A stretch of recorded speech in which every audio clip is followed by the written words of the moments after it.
పెద్దాపురం సమగ్ర అభివృద్ధి రాష్ట్రానికి ఆదర్శం మంత్రి సత్యప్రసాద్.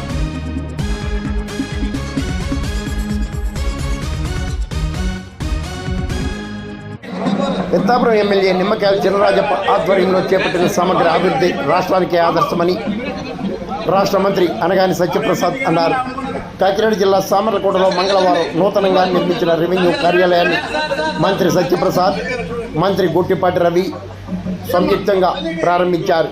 ఎమ్మెల్యే నిమ్మకాయల చినరాజప్ప ఆధ్వర్యంలో జరిగిన కార్యక్రమంలో DCCB chairman Tummala Ramaswamy Babu, state IAS commissioner Rahul Meena, Samarlakota tahsildar Chandrasekhar Reddy, కూటమి నేతలు సరోజ్ వాసు, అడవాల కుమారస్వామి, బడుగు శ్రీకాంత్ తదితరులు పాల్గొన్నారు.